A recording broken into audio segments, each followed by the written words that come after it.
നമസ്കാരം, ജനത ഓൺലൈനിലേക്ക് സ്വാഗതം. വീഡിയോയിലേക്ക് കടക്കുന്നതിന് മുൻപ് ഒരു കാര്യം ഓർമ്മിപ്പിക്കുന്നു. ഈ ചാനൽ സബ്സ്ക്രൈബ് ചെയ്യാതെയാണ് നിങ്ങൾ ഈ വീഡിയോ കാണുന്നതെങ്കിൽ ചാനൽ ഒന്ന് സബ്സ്ക്രൈബ് ചെയ്യുക. കൂടാതെ അടുത്തുള്ള ബെല്ലൈക്കൺ ക്ലിക്ക് ചെയ്യാൻ മറക്കരുത്. വീഡിയോയിലേക്ക് കടക്കുകയാണ്.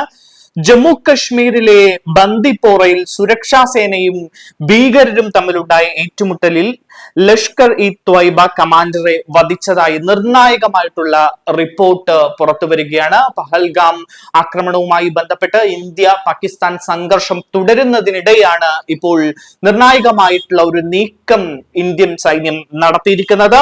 അൽതാഫ് ലല്ലി എന്ന ഭീകരൻ കൊല്ലപ്പെട്ടു എന്ന റിപ്പോർട്ടുകളാണ് പുറത്തേക്ക് വരുന്നത്. പ്രദേശത്ത് ഇപ്പോഴും ഏറ്റുമുട്ടൽ തുടരുകയാണ് എന്നും ദേശീയ മാധ്യമങ്ങൾ റിപ്പോർട്ട് ചെയ്യുന്നു. ജില്ലയിലെ കുൽനാർ ബാസിപ്പോര പ്രദേശത്ത് തീവ്രവാദികളുടെ സാന്നിധ്യമുണ്ട് എന്ന വിവരത്തെ തുടർന്നാണ് അവിടെ സുരക്ഷാ സേന തിരച്ചിൽ നടത്തിയത്. സ്ഥലത്ത് തമ്പടിച്ചിരുന്ന ഭീകരർ സുരക്ഷാ ഉദ്യോഗസ്ഥർക്ക് നേരെ വെടിയുതിർത്തതിനെ തുടർന്ന് തിരച്ചിൽ ഏറ്റുമുട്ടലായി മാറുന്ന ഒരു സാഹചര്യം ഉണ്ടായി.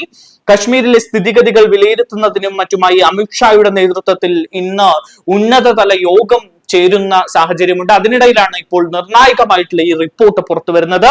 അതിനിടെ പഹൽഗാമിൽ ആക്രമണം നടത്തിയ പ്രദേശവാസികളായ 2 ഭീകരരുടെ വീടുകൾ തകർത്തു എന്ന റിപ്പോർട്ട് കൂടി പുറത്തു വരികയാണ്. പ്രാദേശിക ഭരണകൂടമാണ് വീടുകൾ ഇടിച്ചു നിരത്തിയത് എന്നാണ് വാർത്താ ഏജൻസിയായ PTI റിപ്പോർട്ട് ചെയ്യുന്നത്. ഇന്നലെ രാത്രിയാണ് വീടുകൾ ഇടിച്ച് നിരത്തിയത്. ആദിൽ ഹുസൈൻ തോക്കർ, ആസിഫ് ഷൈക്ക എന്നിവരുടെ വീടുകളാണ് തകർത്ത് തരിപ്പണമാക്കിയത്.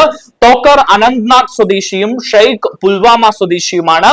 പോലീസ് ഇരുവരുടെയും രേഖാചിത്രങ്ങൾ നേരത്തെ തന്നെ പുറത്തുവിട്ടിരുന്നു.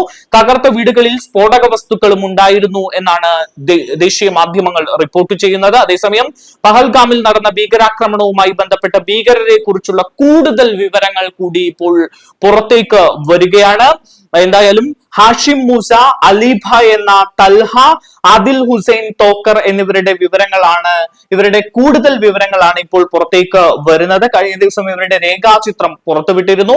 ഹാഷിം മൂസയും അലിഭായും കഴിഞ്ഞ 2 വർഷമായി കശ്മീർ താഴ്വരയിലുള്ളവരാണ്. മൂസ 2023 ഇന്ത്യയിലേക്ക് നുഴഞ്ഞു കയറിയത്. ശ്രീനഗറിനടുത്തുള്ള ബഡ്ഗാം ജില്ല കേന്ദ്രീകരിച്ചായിരുന്നു ഇയാളുടെ പ്രവർത്തനങ്ങൾ ഉണ്ടായിരുന്നത്. മൂസ വന്നതിന് ശേഷം അലി രാജ്യത്തേക്ക് നുഴഞ്ഞു കയറി എന്നാണ് പുറത്തുവരുന്ന വിവരം. എന്തായാലും ഡച്ചിഗാം കാടുകളായിരുന്നു ഇയാളുടെ പ്രവർത്തന കേന്ദ്രം എന്നും അറിയാൻ കഴിയുന്നു. അങ്ങനെ നിർണായകമായ ചില നീക്കങ്ങളുമായി ഇന്ത്യ മുന്നോട്ട് പോകുന്ന മണിക്കൂറുകളാണ് ഇപ്പോൾ പോകുന്നത്.